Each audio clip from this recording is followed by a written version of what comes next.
welcome to Comedy from the Middle of Nowhere. I'm Scott Ecker, and I have the lowest voice in late night television. I would assume, I'm pretty sure Seth Meyers is a pretty high tenor. Today on the show, we are interviewing Monica Brown, a Valley City resident who's also a poet and an actress and does all sorts of different things and is a good audience member for Fargo shows. Here she is to talk more about local art. So, on this show, interviewing a lot of Fargo entertainers and, people living here about what's like performing in Fargo, but you have an interesting perspective. Because where are you living now? I live in Valley City, which is an hour west of Fargo. And you also have another level of perspective because you're not from this area, right? Right. I'm originally from Poland, from Warsaw.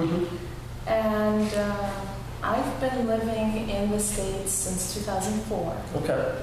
But particularly in this region for the last 5 years. Okay. So, and you've been very involved in Valley City and in Fargo. You're here a lot doing things. Yeah, I've been a student at Valley City State University for the past couple of years, a few years I should say.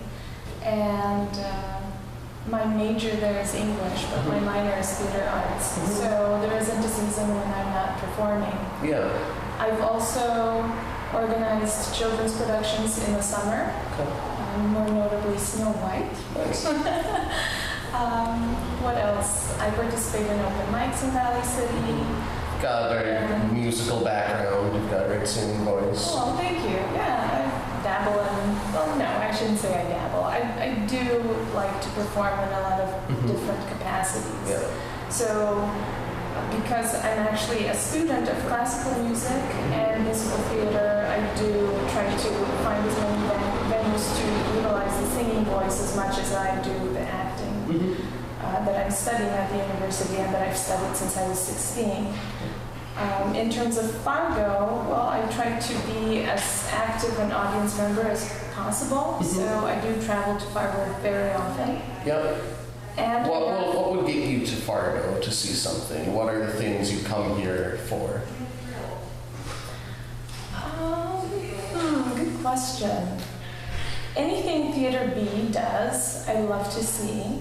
Pretty much every guest has talked about this place where we're shooting, so that's good.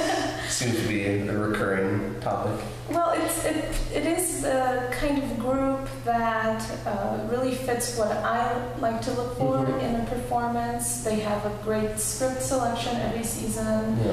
They have just the perfect size of space. It's intimate, but there's enough feedback from the audience during a performance that you can feel energy going around. Yeah. But I have been to other venues in Fargo-Moorhead area, and I choose to come here based on what they're showing. Yeah. I do want to kind of bite my tongue on that because there have been shows that I've seen here that initially I didn't want to, but just to go against my own preconception of certain scripts that I might have seen when I was a teenager, when I was in high school, and I just started my adventure with theater at the time. I might have not liked something. I'm old enough to understand that my perspective might be different. Yeah. So, by definition, I simply want to see performances, and I will come here as often as possible, as often as weather allows in the winter, because that's difficult. And that's something we all deal with, even in town. Yeah. Getting a few blocks away can be tough some days. I'm dedicated enough to, if I can't see a show for just one night, I'll come here for the weekend. So it's simply an important part of my life to do that. Well, and I think it's great that you see and are very open about art in Fargo being worthwhile, worth your time for a weekend, for the drive time and all that. Oh yeah, definitely. It is just something important for my soul to consume the art and to support it. I think it's very much a mutual exchange. I want to see it, but I also want to support it because I know that if I, as an audience member, don't spend my money on a ticket or on a donation, I might not be able to see anything in the future. Yeah. So I definitely take it to heart, and I see it as my personal responsibility to support the arts. I do think it's great that you do identify as an audience member comfortable discussing that experience, because a lot of people just want to, talk about their art and what they do. But like that is an important element to, when you are artistic, seeing other shows and those experiences, and then supporting the other community that will hopefully support you. Oh, definitely. I understand artists. I know. By extension, any human being that has any kind of passion, whether you're an artist, a performer, a chef, a parent, first and foremost, you have to have that fire within yourself to do something, to feel satisfied, to feel inspired. But that is only going to take you so far if you cannot share it with someone. Absolutely. So I think it's very important to find the people, or even more so a community, where you think you're going to enter into this kind of symbiotic relationship where you are going to come to get what they have, because it is a give and take. You're going to take from them, and you want them to also get something from you. So as an audience member, I am supporting this community with my interest and with my ticket purchases. No, that's an important part of that and how it keeps going. Yeah, exactly. And those wheels keep on spinning, and then maybe in the future I'll be able to participate and kind of give back to the next wave of audiences that are growing up right now. Yeah. Well, and I mean, you have, like we mentioned earlier, you've been active as a performer yourself, and mentioning Theater B, you were in the staged reading of Re-Entry. Could you talk about that a bit? Re-Entry, like you said, was a staged reading of a play about veterans of the recent wars in Iraq and Afghanistan, American military members, servicemen and their families who deal with PTSD. It was a wonderful production between Theater B and the VA here in town. And the theater did a little tour. Grand Forks, Fargo, there were several performances, and Bismarck. And it was just the most wonderful experience. We performed the second performance, I believe, was at the Legion here in Fargo. It was on Memorial Day. And one of our ensemble members was a veteran himself. So several of his, I don't really know how to call them, but his friends from the military were there. And it was just a very emotional experience for everyone.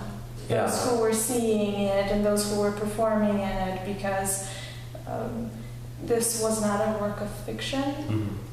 The text was edited from interviews with military men and women and their families. So it's very honest. It was, it was very honest, very powerful, and it was all true. So there was a wonderful amount of weight and responsibility, because you were saying the words of an actual person who's alive, who has gone through these experiences. Re-Entry was one that I saw as an audience member myself, and I saw it at the VA hospital in town here, and that was just being somewhere that's not a theater was a different experience, kind of seeing that. But it was still, I mean, it's a great script, but what's the difference between performing a stage reading versus an actual play? Because you don't have a set and blocking and all that stuff to keep it interesting, but you still did keep it interesting and very enthralling and moving. Well, to give you a definition from Merriam-Webster, I couldn't do that, but in my understanding, a staged reading is performing the play with the script in hand. You don't necessarily have to be completely off book, but you have to be familiar with the text enough to comfortably be in character. But if you have to glance at the text, you can do so. But still, it is a performance. It's not just reading.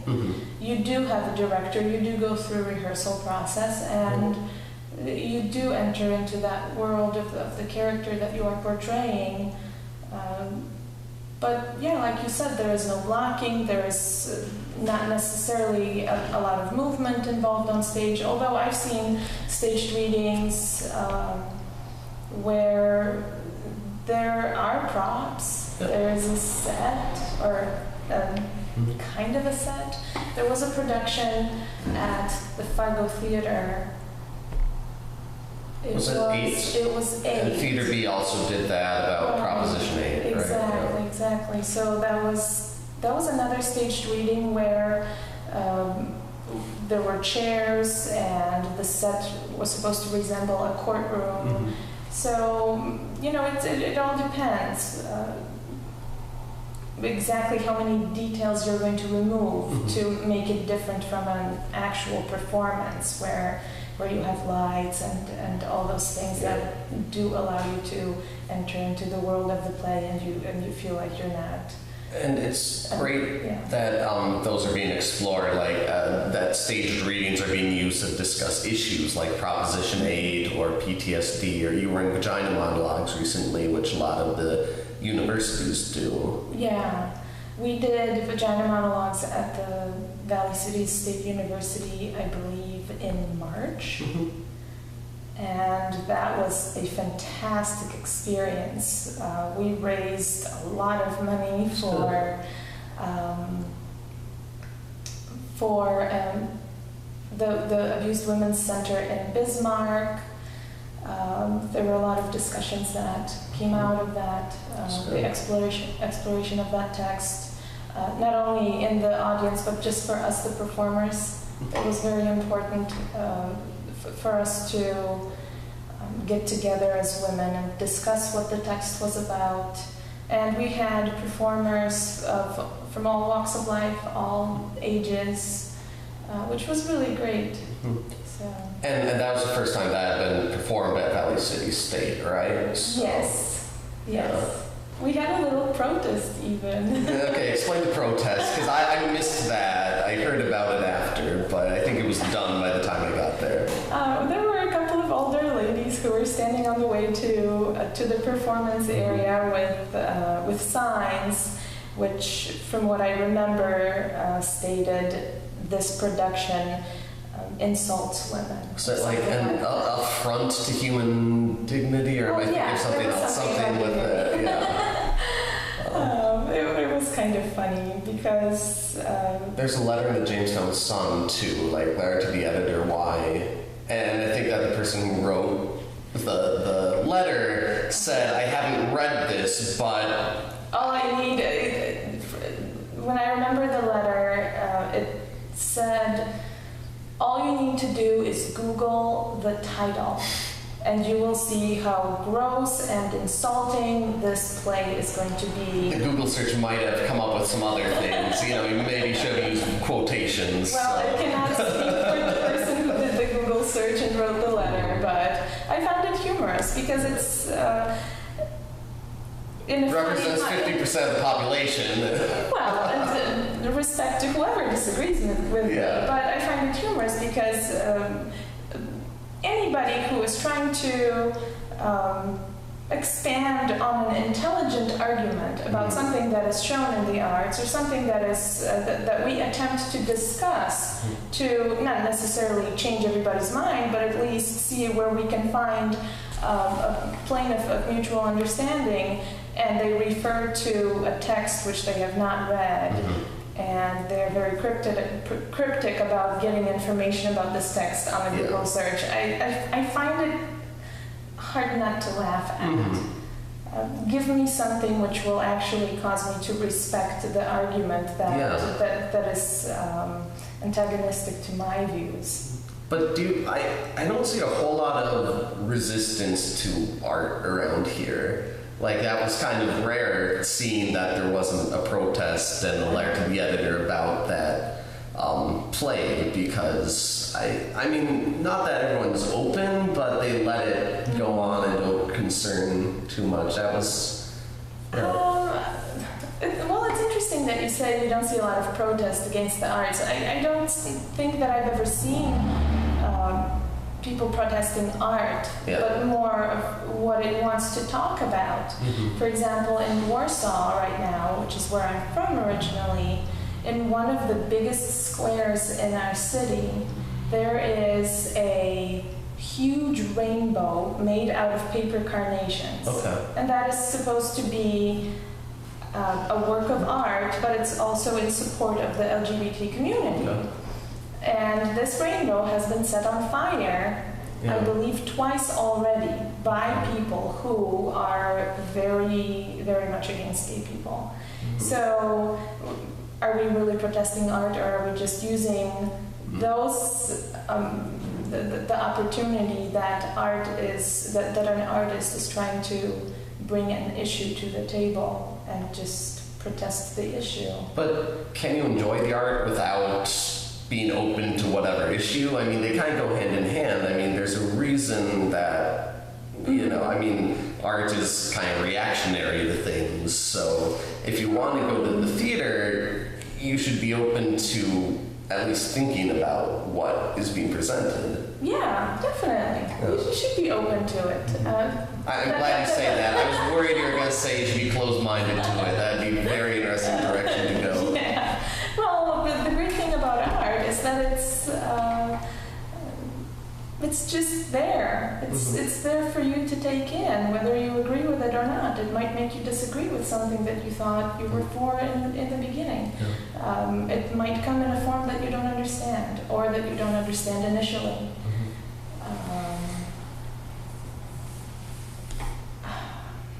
And I forgot what you asked me. Oh, it's fine. I forgot to. So. Okay. But you did theater in Poland too, right? Yes. So what are some of the differences between Poland and here, theater-wise?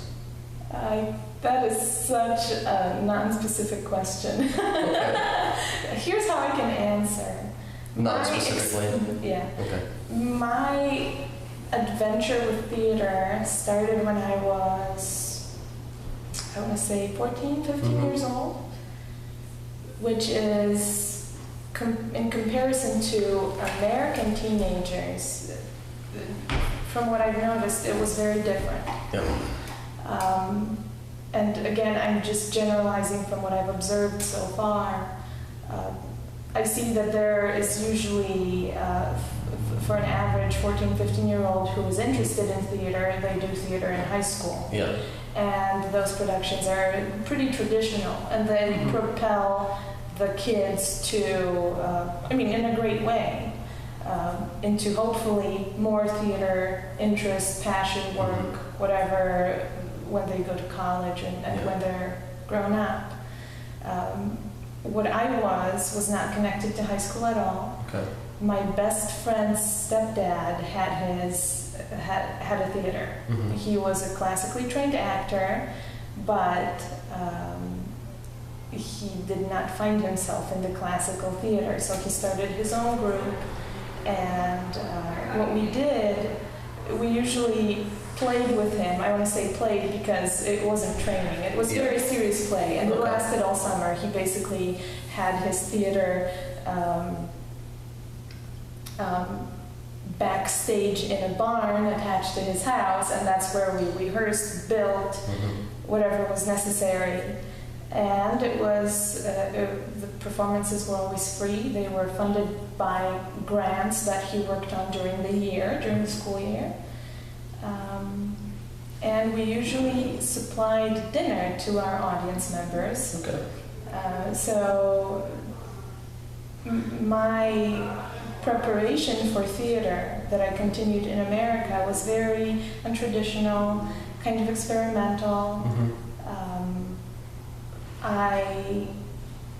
When I went to the University of Warsaw after I graduated from high school, that's when the more the more normal, I want to say, theater became known to me because I became a member of the student theater at the university, and I also was an ensemble member of a theater group outside of the university, and we trained with different in different techniques, just whatever we wanted to do at the time. So. Yeah, that's where I come from theatrically. Just as a very active audience member back in Poland, I don't remember a weekend when I didn't go to see a play. Granted, Warsaw. Was that frequent? It was that frequent. Is that common, or just you personally? Is it more? No, it was always my interest. Yeah. So instead of going to parties, I just saw shows. Okay. I remember there was one Christmas, I think it was when I turned 18, when I instead of asking for a gift, I asked my mom if I could just get a certain amount of money. Okay. Because there was a festival at one of my favorite theaters. It was a festival dedicated to Federico Garcia Lorca, who was a modernist playwright in Spain. Okay. So 1920s. He was assassinated by the fascist regime. But basically the festival lasted all weekend, and they had one performance after another, lectures about Spanish culture of the time when Lorca was alive. And so I spent all of that money on that festival. And that was not unlike anything I did with my spending money. There are 20, 30 theaters in Warsaw. There's always something going on. And so that's what I dedicated my spare time to, really. Does art have that fluidity among the different countries and cultures there in Europe? Yeah. Yeah. Especially after the Iron Curtain fell. Okay. So when Europe became unified again after the fall of communism and the start of European Union, when countries in Eastern Europe have started to develop economically, people are moving around more. Now we don't need visas to visit France. We haven't for several years. You can see that transfer of interest going from east to west, but also from west to east. There are a lot of tourists from Western countries that are interested in visiting Poland, Czech Republic, Croatia, and so on and so forth. But you also see the migration of artists. You see several, for example, several Polish theater directors are very successful in directing in France or in Spain, or Polish opera also.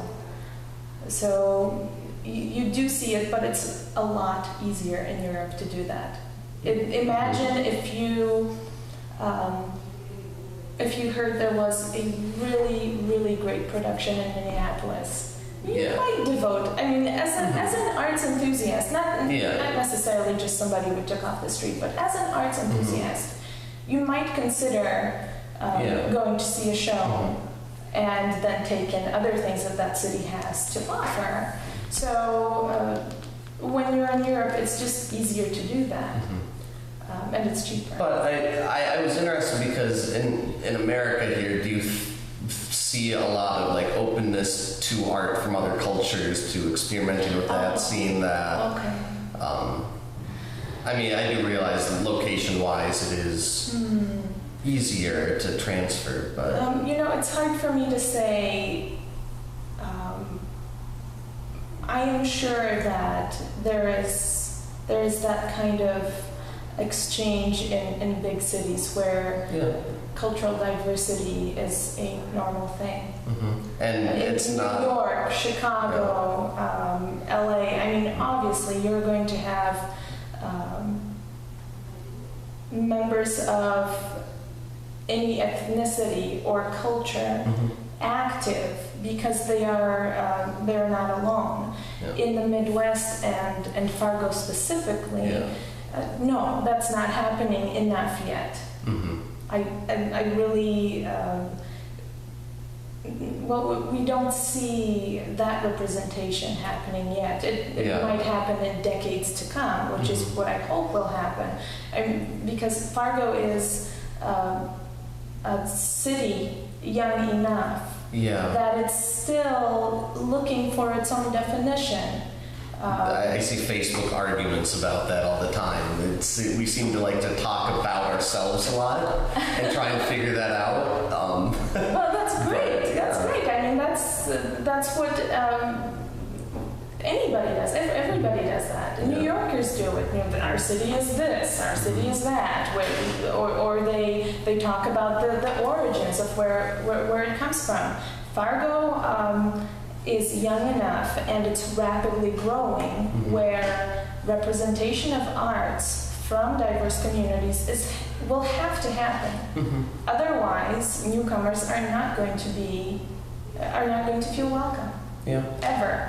You cannot have newcomers, whether they come from a different country or a different region in your country, feel welcome. They will never feel like this could be their home if they cannot express where they are from. That is just, that's not what assimilation is about. So you excuse me, you have immigrants from other countries, and those newcomers who move here for opportunities from other cities, other states.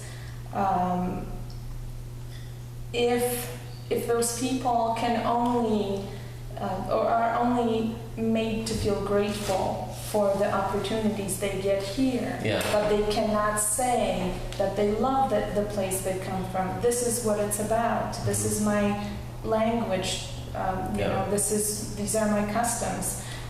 They're not going to feel at home here.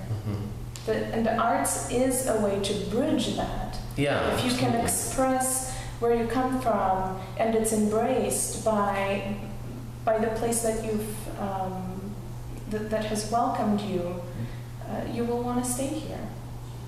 I don't see any other way. I mean, art is such a beautiful way to help people empathize with your situation.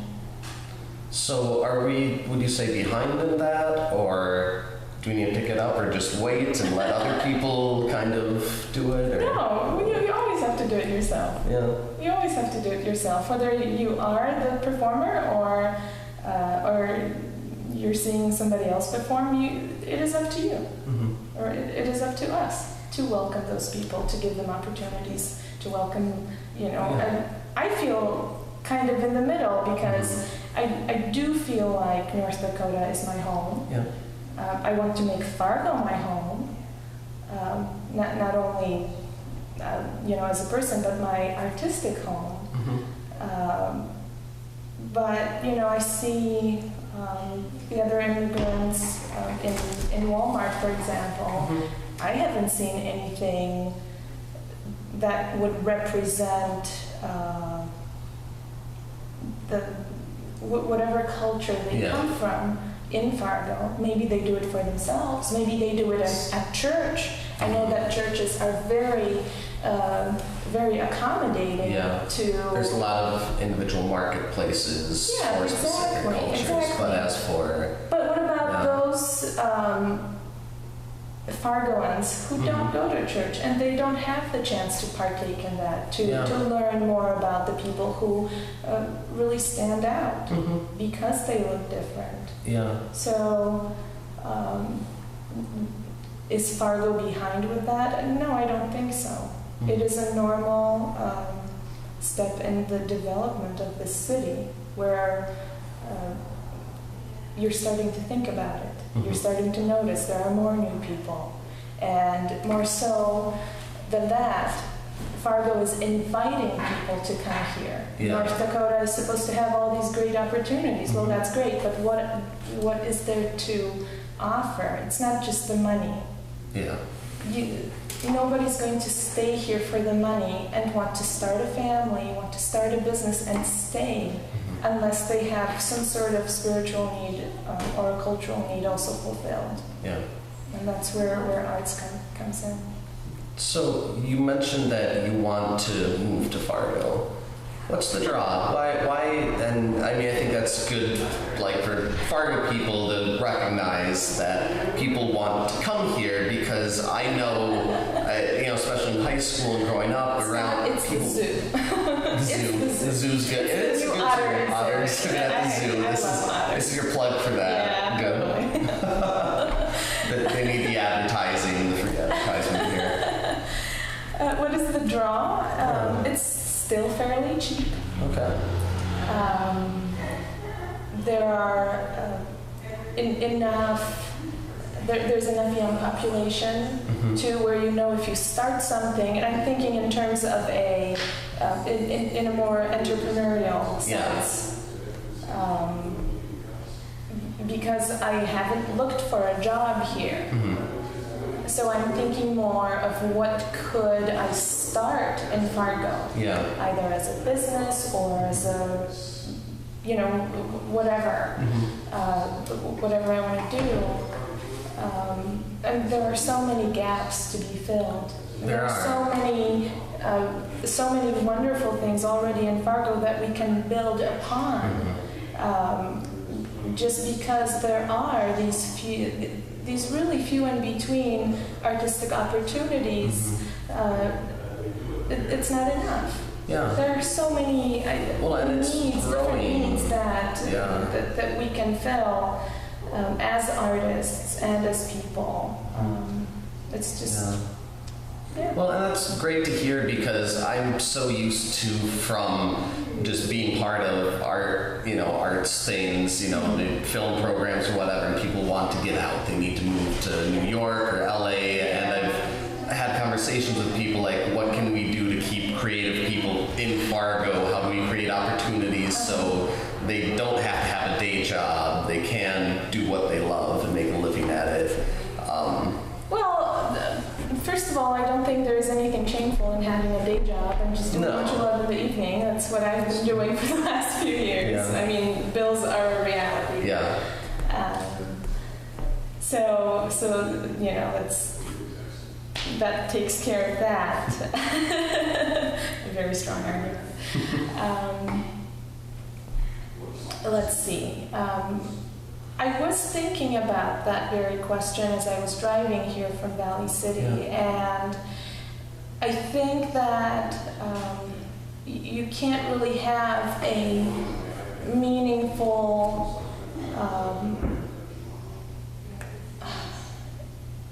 location or place or community where all of those stages of development are strongly represented. And what I mean by that, and this is true for arts, it's true for business, it's true for philanthropy. You have the newcomers or the young people who have incredible drive to start something and fire it up for a year or two, and then you have slow, steady development. In sociology, that would be your middle class that drives everything else and sustains it, and then you have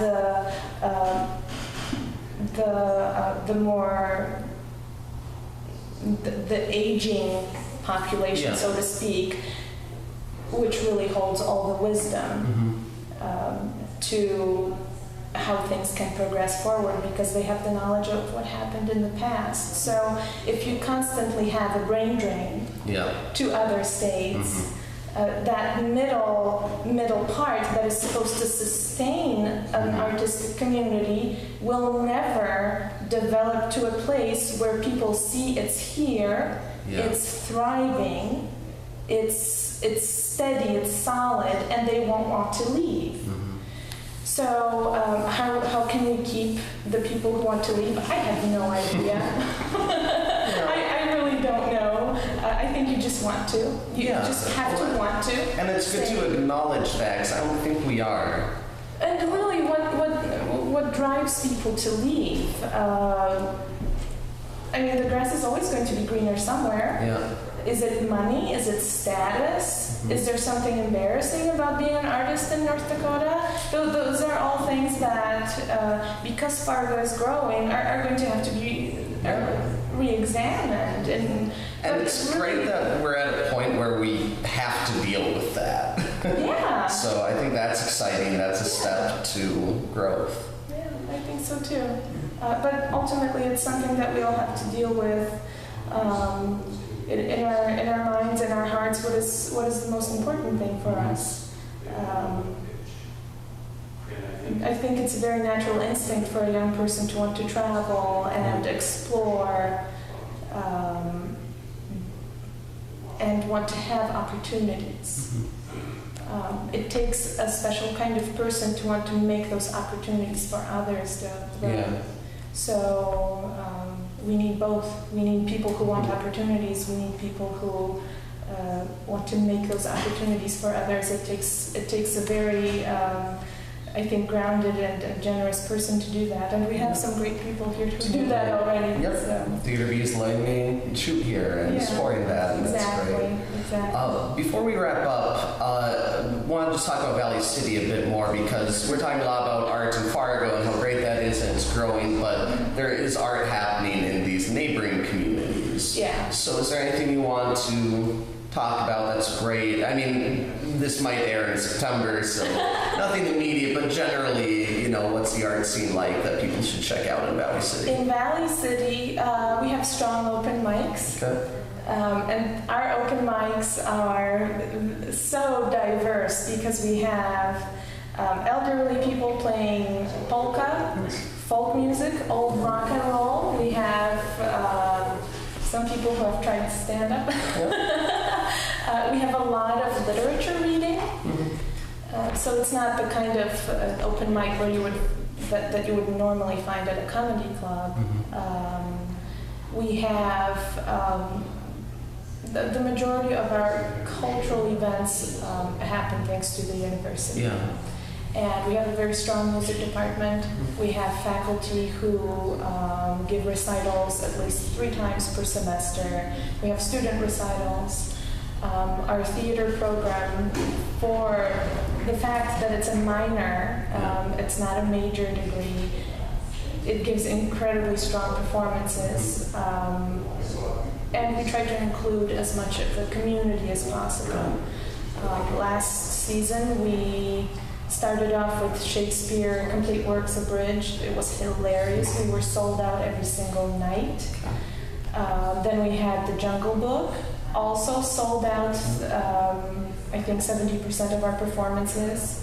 We had community members perform alongside with students, and it was a musical. It was a really fun production. We had The Vagina Monologues, which caused a little bit of a stir, but you have to start somewhere.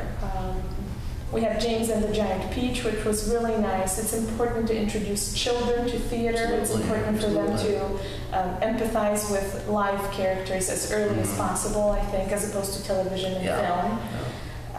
And then we had The Glass Menagerie, and that's just our last season. And The Glass Menagerie was a production in the round. Our actors stepped on some toes of the audience members, and it was just a very intense experience for everybody. So we do as much as we can, and more. Hope to do more as the future allows. That's great. So I hope the audience looks up Valley City State Productions and all the things going there, as well as looking at the potential in Fargo. So thank you very much. Thank you. And that was Monica Brown. She's currently in production for Judgment at Nuremberg with the Tin Roof Theater Company. That will be performing this fall, so make sure to be on the lookout for that. You can usually catch her involved in Valley City State University shows, and if you're interested in her poetry, go on to monicabrown.blogspot.com. I'm Scott Ecker, and this has been Comedy from the Middle of Nowhere. I hope you've learned something, but if not, I hope you had fun. Thanks.